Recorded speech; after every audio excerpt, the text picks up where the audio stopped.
हाँ पंडित जी, आप शुरू कीजिए। नमो अरहन्ताणं नमो सिद्धाणं नमो आयर्याणं नमो वज्रायाणं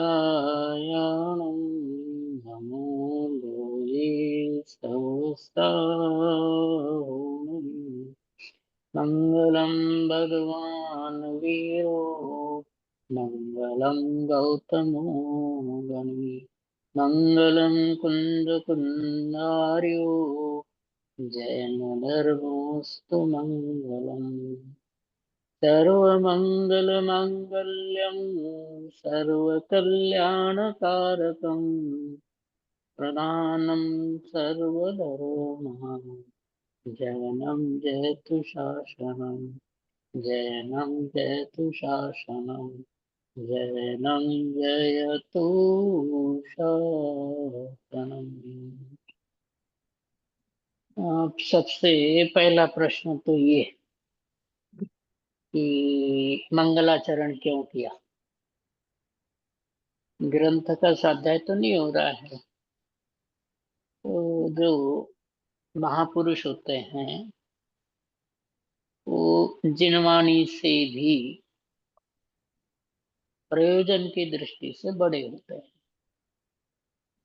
वो हमारे लिए स्मरणीय है, प्रातः स्मरणीय है, जीवंत तीर्थ होते हैं। एक सागर धर्मामृत ग्रंथ है, उसमें श्लोक कोट किया हुआ है, कोई प्राचीन श्लोक है कि उसमें ये बात लिखी है कि वास्तव में दो ही तीर्थ है, एक तो श्रुत और दूसरे श्रुत के आराधक उपासक, ऐसे दो ही तीर्थ है। एक तो श्रुत और उसके आराधक। श्रुत रहेगा, आराधक रहेंगे, तो जिनवाणी ऐसी ही अविरल प्रवाह से बहती रहेगी। इसलिए मंगलाचरण किया था कि श्रुत के सच्चे आराधक थे युगल जी। कहाँ से शुरू करें, समझ में नहीं आता कि जीवन के बारे में बताएं या आपका पहले आपका पहले कभी परिचय हुआ और कब क्या बातें उनसे हुई वहां से? हाँ, स्मारक में हमारा पढ़ना हुआ, वहाँ शिविरों में आते थे और एक आध बार तो शिविर के बाद भी रुके। वहाँ उनसे मिलना होता था। मिलना शब्द वैसा है, उसकी जगह यदि हम ये कहें कि उनके वात्सल्य की छाया हमको मिलती और उनका वात्सल्य का चुंबक ऐसा था, इतने वात्सल्य भरे थे कि हर कोई उनकी तरफ खींचा चला जाता था। और हम तो बच्चे थे उस समय, तो उनके पास जाने में, बैठने में और इसके अलावा उनकी मिठास भरी वाणी और हंसी मजाक करने का स्वभाव, उसकी वजह से उनके पास जाने का मन करता था और जाने के बाद समय कब बीत जाता था पता नहीं चलता था। और बहुत आदर भाव अंदर से उनके प्रति व्यक्त होता था, भाव आदरों से भर जाता था। तो उनके पास तत्व चर्चा ही एकमात्र अ, आधार होता था और बीच में सामान्य बातें आ जाए तो वो भी कर लेते थे। सब तरह की बातें उनके साथ हो जाती थी और हमने भी महसूस किया, लोग भी कहते हैं कि युगल जी जैसा वात्सल्य रत्नाकर कोई भी मुमुक्षु भाई नहीं था। इतना वात्सल्य भरा हृदय उनका था। ब्रह्मचारी चिदानंद जी बीमार पड़ गए सोनगढ़ में। पता चला कोटा में।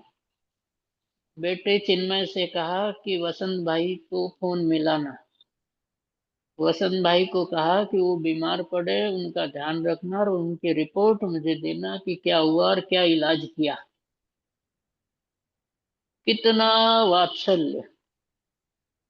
उनके घर पर काम करने वाली महिला, इस उदाहरण से भी समझ सकते कि उनका कितना हाँ हाँ वात्सल्य भरा हृदय था। काम करने वाली महिला बीमार हो गई। कोई शास्त्री विद्वान उनके घर थे, इसलिए घटना पता चली, नहीं तो पता भी नहीं चलती, समाज में भी नहीं आती। और ऐसे कितने बार हुई होगी ये भी नहीं पता। बीमार हो गई।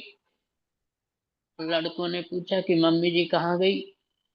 शाम को पता चल जाएगा। शाम को आ गए तो पता चला कि काम वाली बीमार हो गई।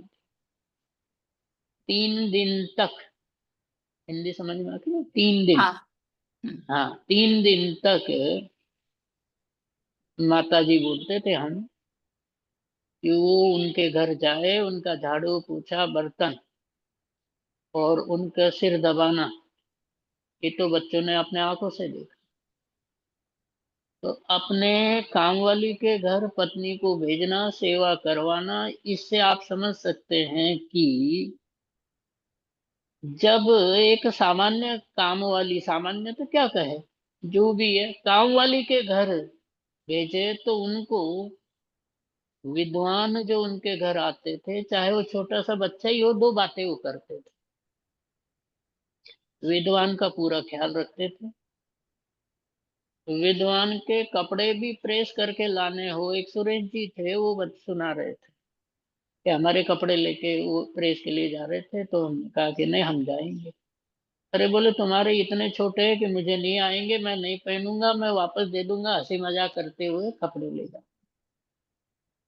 उसका छोटा विद्वान भी हो, एक काम तो ये कि लौकिक व्यवस्था, दूसरा बहुत छोटा बालक भी हो, 11th 12th का पढ़ा हुआ बालक भी कोटा चला जाए तो उसके लिए कहते थे कि आप प्रवचन करो और मैं सुनूंगा। और ऐसा कई बार हुआ कि वो विद्वान को ऊपर बिठा करके नीचे बैठ करके सुनते थे। सरलता की तो मूर्ति थे।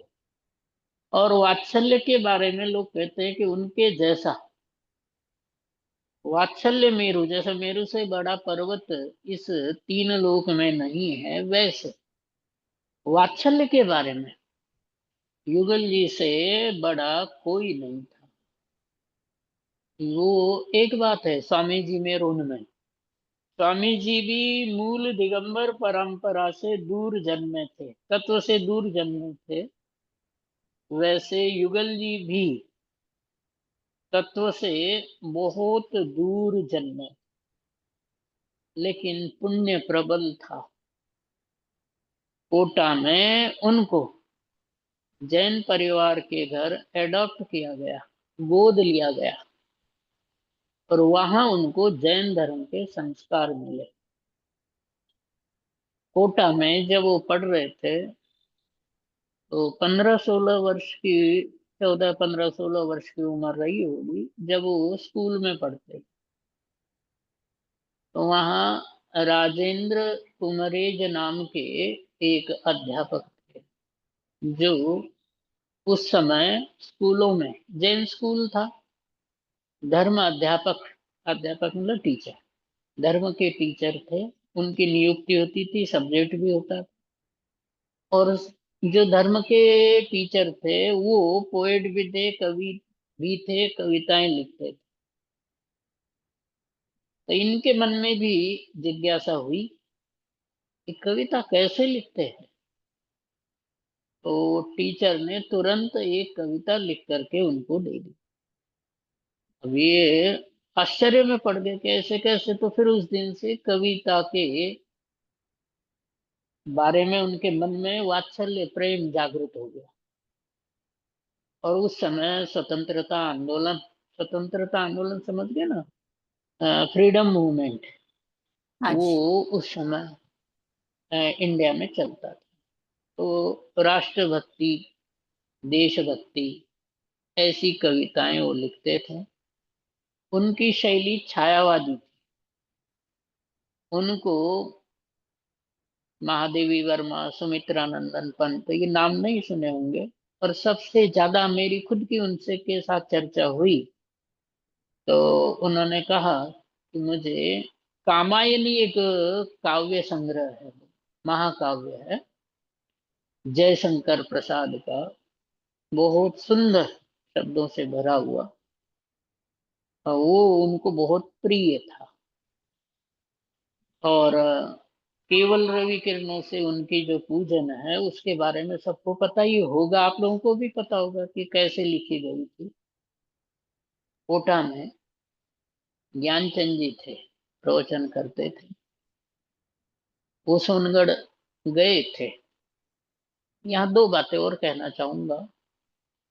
मैं अलवर रहा, वहां लोगों से खूब सुनते थे। सीजन होता है ना बिजनेस का, उस सीजन के समय लोग श्रावण के शिविर में, बच्चे छोटे, पत्नी छोटे बच्चों को छोड़कर, कुछ लोग ऐसे दुकान पे ताला लगा करके, मतलब संभालने वाला कोई नहीं, और लोग कहते हैं कि जैन साहब आप पागल हो क्या, सीजन के टाइम कोई दुकान बंद करता है? भाई नसीब में होगा वो मिलेगा, हमें तो जाना है। जाते थे। जिनके बच्चे संभालने वाले होते थे वो पति पत्नी जाते थे। अलवर के एक धर्मचंद जी नल वाले, वो सोनगढ़ जाते थे। जाने से पहले उनके बारे में समझ लीजिए। धर्मचंद जी नल वाले अंदर से धर्म की रुचि थी, धर्म करने की भावना थी। वो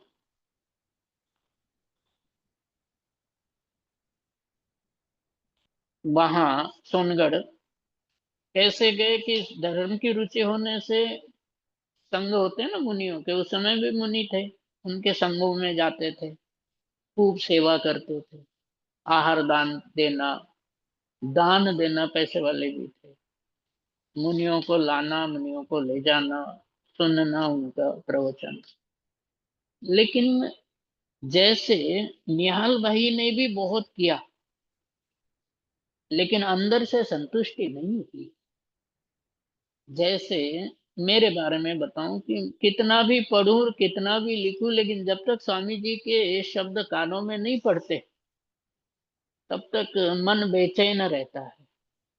ऐसे ही उनकी बेचैनी थी धर्मचंद जी नल वालों पे। तो रतन चंद जी एक जैन साहब थे, रेडीमेड कपड़े का व्यापार था। और भी किशन चंद जी, अ, वो भी एक बताना लायक व्यक्तित्व है। किशन चंद जी अलवर वाले, करनान युग के महान विद्वान, उन पर भी 10-20 मिनट की किसी दिन चर्चा कर लेनी चाहिए। वो भी अजैन थे। युगल जी भी अजैन कुल में जन्म लेने वाले व्यक्ति थे। स्वामी जी भी जैन धर्म से दूर थे। धर्मचंद जी नल वालों की बात मैं बता रहा था कि वो कहते हैं कि वो ले गए मुझे सोनगढ़, और वहां जाकर के अंदर से तसल्ली हुई। फिर उन्होंने छोड़ दिया बाकी सब, और स्वामी जी के शिविरों में जाते थे। वो उनके साथ अलवर रहा तो चर्चा कई बार हुई। बताते थे कि हम घर से सोनगढ़ में पहुंचने तक दोनों साथ में होते थे, और जितने दिन शिविर होता था उतने दिन पत्नी कहाँ है मुझे नहीं पता, पति कहाँ है उसको नहीं पता, अलग अलग रहते थे वहां। तो वहां का पूज्य गुरुदेव श्री के सानिध्य में माहौल, वातावरण ऐसा होता था। युगल जी को ध्यानचंद जी सोनगढ़ ले गए। धर्म की विशेष रुचि नहीं थी। 3 दिन तक युगल जी वहां रुके। 3 दिन तक रुके मतलब आगे भी रुके। पंडित जी, ये ज्ञानचंद जी जो विदिशा वाले थे वो ही ना? नहीं नहीं नहीं, दूसरे कोई ज्ञानचंद जी? ये ज्ञानचंद जी कोटा वाले, अच्छा। विदिशा वाले अलग। अच्छा। तो हाँ, वो ज्ञानचंद जी वहां प्रवचन वगैरह करते थे। ज्ञानचंद जी अच्छे रुचि वाले जीव थे। सोनगढ़ गए पहले बार, कुछ दिन रहेंगे, सुनेंगे, आ जाएंगे, ये विचार करके गए। 4 महीने तक लौट के नहीं आए। और उस काल में मोबाइल वगैरह नहीं थे। घर वालों को चिंता हो गई कि भाई 4 महीने हो गए उनको, कहाँ गए, क्या हुआ। 4 महीने मतलब महीने भर बाद ही, वही 15 दिन और रुक गए होंगे। महीने भर बाद घर वालों को हम्म। चिंता हो गई। तो वो 4 महीने तक वहां रुके। मतलब ऐसे वो थे ज्ञानचंद जी, कोटा वाले थे, बहने अच्छा। कोटा वाले। हाँ। तो ज्ञानचंद जी विदिशा वाले, वो ले गए युगल जी वगैरह, और भी साधन में साथ थे, उनको ले गए। बंद अधिकार पर स्वामी जी के प्रवचन चल रहे थे। युगल जी का स्वाध्याय था नहीं, उम्र कम, और अंदर से रुचि जागृत हुई नहीं। 3 दिन बाद उनसे कहते हैं ज्ञानचंद जी से कि भाई मेरे तो पल्ले कुछ नहीं पड़ रहा है, मैं चला जाता हूँ, आप शिविर पूरा करके आ जाना। तो उन्होंने कहा कि भाई आज आज और रुक जाओ। तो वहाँ आज आज और रुकने की बात आई। तो वहाँ उन्होंने सबसे पहली कक्षा अ, जैन सिद्धांत प्रवेशिका की अटेंड की। एक मास्टर जी थे, वो क्लास लेते थे सोनगढ़ में। तो उनकी क्लास में वो बैठ गए। तो थोड़ा सा समझ में आ गया, थोड़ा सा समझ में आ गया, तो मन बदल गया, रुक गए। रुक गए, स्वामी जी के प्रवचन भी थोड़े थोड़े समझ में आने लग गए। सबसे पहली बात जब उनसे चर्चा हुई, तो उन्होंने कहा था कि भाई स्वामी जी के प्रवचन तो कम समझ में आते थे, लेकिन उनकी मुद्रा देख करके, उनका भाव भाषण और प्रसन्नता देख करके मन अंदर से प्रसन्न हो जाता। धीरे धीरे उनको देखते देखते शब्द कानों में पड़ने लगे, रस आने लगा। और फिर रस जो अ, युगल जी ने खुद ऐसा लिखा है उनके बारे में कि गुरुदेव ने मुझे जीवन दिया और जीवन पथ दिया। जीवन दिया, जीवन पथ दिया। गुरुदेव से मुझे जीवन भी मिला और जीवन पथ भी मिला। जब वो शिविर से लौट करके आ रहे थे, रेलवे यात्रा चल रही थी। उस समय साधन रेलवे का ही था लंबी यात्रा के लिए। पहले कविताएं लिखते थे देशभक्ति की, रस बदल गया बनारसी दास जी की तरह। बनारसी दास जी श्रृंगार रस की कविताएं लिखते थे। जब उनका रस पलट गया, जीवन बदल गया, गोमती नाम की नदी में उन्होंने पहले की रचनाएं सब फेंक दी और धर्म से जुड़ गए। युगल जी को रुचि लग गई, तो रेलवे में उन्होंने केवल रवि किरणों से पूजन लिखी थी, रेल यात्रा में। समझ में आ गई बात? हम्म। आप लोगों ने सुनी होगी पहले। हाँ। हाँ। हाँ, रेलवे में उन्होंने केवल रवि किरणों से, वो अंदर से निकली हुई पूजन थी। हम्म। मुमुक्षु, गैर मुमुक्षु, मुमुक्षुओं में तो प्रसिद्ध थी ही, गैर मुमुक्षुओं के भी जी मतलब वो प्रसिद्ध थी। बाद में पता चला कि इन्होंने लिखी है, तो बाद में धीरे धीरे काल दोष है ना, ये हम्म। विरोध होने लगा काल की वजह से, जैसा आपने पूछा ना, तो ऐसे ही। पंडित जी ये पहली बार मैंने सुना। हेमचंद जी का तो हमेशा सुना है कि नहीं, वो उनको पहले 3-4 दिन समझ में नहीं आता था। फिर हाँ खेमचंद भाई ने बोला कि तू मत चला जाना। तो बाबूजी हाँ को भी 3 दिन तक समझ में कुछ नहीं आता था। और फिर बाद हाँ। में इतना समझ आ गया कि इतनी बढ़िया पूजा उन्होंने लिखी। नहीं, पूजन का कारण तो अंतरंग में धर्म का रस, एक बात है ना। और दूसरा, उन्होंने जो पहले साहित्य कविताएं लिखते थे ना, एक तो हाँ। इतनी सुंदर पूजन लिखने के पीछे एक तो उनका साहित्य और काव्य और उससे प्रेम था।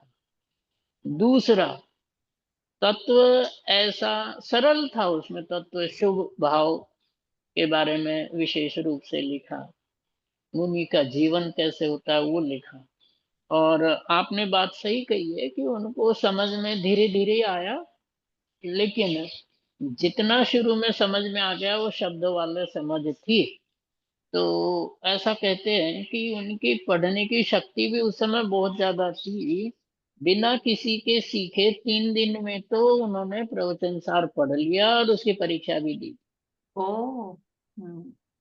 3 दिन में प्रवचन सार जैसा कठिन हाँ। हमारा। हाँ, मेमोरी बहुत शार्प भी थी और गहरी भी थी।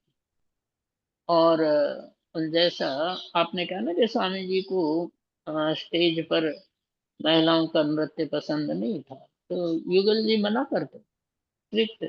इतना ही नहीं, यदि लड़कियों की कक्षा होगी तो लड़की ही पढ़ाएगी, लड़का नहीं पढ़ाएगा, चाहे वो शास्त्री हो, आचार्य हो, चाहे विद्वान, छोटा हो या बड़ा हो। आज भी, आज का तो नहीं पता, कुछ समय वर्ष पहले तक जब तक युगल जी थे तब तक, तो उसके बाद भी चल रही हो परंपरा तो पता नहीं है, लेकिन वहाँ महिलाओं की कक्षा में कोई पुरुष नहीं पढ़ाता था, और पुरुषों की कक्षा में कोई महिला नहीं पढ़ाती। मंच पर, स्टेज पर उनको वो पसंद नहीं था महिलाओं का नृत्य करना, ये करना। यहाँ तक कि एक चटाई पर एक तरफ महिला और एक तरफ पुरुष, चटाई मतलब वो दरी होती है ना, दरी बोलते हैं हिंदी में, नीचे जो बिछते जिस पर बैठते हैं, एक दरी पर पुरुष और महिलाएं नहीं बैठ सकती। दरी समझ के, नीचे जो बिछाते जिस पर बैठते, चटाई चटाई। चटाई चटाई। चटाई। हम्म। हाँ, बड़ी जो होती है ना, बहुत लंबी चौड़ी, उस पर एक पर हम्म। नहीं बैठने देते। और वात्सल्य के बारे में मतलब यही चर्चा कर लेते हैं। लौकिक योग्यता पर उनका जोर ज्यादा होता है। एक बार जयपुर आए और 8 दिन के लिए आए, छठी गाथा प्रारंभ की और पात्रता के बारे में बोलते रहे, पात्रता पर जोर था वो कहते थे कि तत्व यदि बीज माने, पात्रता भूमि जानना, है ना। अंत खोजना पात्रता, खोजा जो तत्व मानन। समझ में आ गई बात। ये मैंने लिखा हुआ छंद है कि वो कहते हैं कि पात्रता भूमि की तरह है, और जो तत्व है वो बीज की तरह है। जिसके पात्रता नहीं होती है उसके तत्व ज्ञान सम्यक दर्शन नहीं होता है। इंदौर में एक बार शिविर में आए, वो कहते हैं खड़े खड़े पानी पिए, आधा गिलास पानी पिए और आधा गिलास पानी छोड़ दे, तो कहते थे कि भाई सम्यक दर्शन की पात्रता नहीं है, इतनी छोटी छोटी बातों पर। वो कहते हैं जयपुर में क्या हुआ, 8 दिन में से 6 दिन पात्रता पर ही बोलो। लोग बात कहते हैं कि आप तो पात्रता पर बोल रहे हो, हम तो छठी गाथा का मर्म समझना चाहते। बोले उसको छोड़ो, तुम तो पात्रता प्रकट करो, पात्रता के बिना तत्व नहीं हजम होता, तत्व नहीं पचता। पात्रता नहीं होगी तो तुम तत्व की गहराई नहीं समझ सकते, उसको अपने भीतर नहीं उतार सकते। इसलिए पात्रता अरुण पर जी, अभी बहुत। हाँ अपना टाइम हो गया है, तो अभी हाँ हाँ 4 मिनट में खत्म करें, हमारा गुरुदेव का प्रवचन चालू होगा हाँ सुबह का। फिर अपन हाँ बाद हाँ में अपन क्लास में ले लेंगे, संडे के क्लास में। हाँ बात हाँ, बहुत है, बहुत है, बहुत है। विषय बहुत है। हाँ, हाँ, लेकिन अभी हम लोग जो प्रेजेंटेशन करने वाला है ना, April 5 हम्म को, तो उसके लिए हम्म हमने 20-25 मिनट रखा था। तो अभी हम्म अपन जो हो सके तो 4 मिनट में खलास करके बाद में हम्म क्लास में काम और करेंगे। संडे संडे ये संडे पंडित जी, सारा आपके पास जो खजाना है ना, वो संडे हम्म, वो खाली करना। हाँ। मेरे तो जब से आपका फोन आया तभी से मैं कमजोर हूँ इस मामले में। यदि आपने कुछ कहा है कि ये टॉपिक लेना है तो वही वही विचार दिमाग में घूमते हैं। बराबर। नहीं। हाँ अभी अभी तो खत्म करें 3 मिनट में, और फिर अपन हाँ शुरू। करते हैं। हाँ जी। हाँ, सबसे बड़ी बात हिंदी क्षेत्र के पात्रता सबसे। पात्रता की बात करते थे पंडित जी, तो पात्रता पर ही समाप्त करते हैं। मगर पात्रता मीन्स वहाँ चरणानुयोग का उन्हों का ज्यादा वैसे स्ट्रेस था कि पात्रता उसको उन्हों को कैसी पात्रता, चरणानुयोग वाली के हाँ, जैसे पात्रता को अपन कई कई एंगल से जान सकते हैं कि व्यावहारिक जीवन ज्ञानी का कैसे होना चाहिए, क्या खाए क्या नहीं खाए, लोक व्यवहार कैसा करे। एक उदाहरण के साथ बात पूरी करते हैं कि उनका घर मेन मार्केट में बहुत बड़ा, हजारों रुपए किराया मिल जाए, उन्होंने किराए से नहीं दिया, रेंट पर नहीं दिया। क्यों नहीं दिया? कि घर में जो आए वो रात्रि में नहीं खाए, शराब आदि तो बहुत दूर की, जमी कंद का प्रयोग उसमें नहीं करे, है ना। इतना ही नहीं, घर में टीवी या रेडियो भी नहीं रखे उस जमाने में। यदि ऐसा कोई मिले तब तो मतलब मकान किराए पर दे, नहीं तो नहीं दे। और एक लोक व्यवहार की बात उन्होंने पात्रता के लिए कही थी। तत्व के समर्पण का एक बिंदु है, वो अगली बार चर्चा में लेंगे कि पात्रता का मतलब उनका व्यवहारिक व्यवहार कैसा होना चाहिए। व्यवहारिक व्यवहार में इतना प्रमाद हो कि आधा गिलास पानी पे और आधा फेंक दो तो कहते हैं कि वो सम्यक दर्शन के लिए पात्र नहीं है। मतलब व्यावहारिक सजगता जिसमें अहिंसा मुख्य है और अंतरंग में प्रमाद। तो प्रमाद परिणति का नहीं होना, तत्व के लिए समर्पण का होना, ये उनकी भाषा में पात्रता की डेफिनेशन है। कैसे, इसके लिए और भी अपने पास समय लगेगा, क्योंकि पात्रता क्या है? ये पात्रता वो भूमि है जिसमें तत्व ज्ञान का वृक्ष, जैसे कोई भी वृक्ष है, बेल है, वो बिना भूमि के, और भूमि भी पवित्र होनी चाहिए, वैसी होनी चाहिए जिसमें बीज उगता हो। तो वहाँ पात्रता का मतलब है लंबा चौड़ा है ना, एक वो संडे लाइन में। संडे संडे हाँ ले लेंगे पंडित जी। हाँ, परिभाषा नहीं, आज हाँ, का समय अपना यहाँ। हो गया है सर, हाँ है ना। आपका हाँ, स्वामी जी का चल रहा है ना। बहुत ही धन्यवाद पंडित जी। जय जय।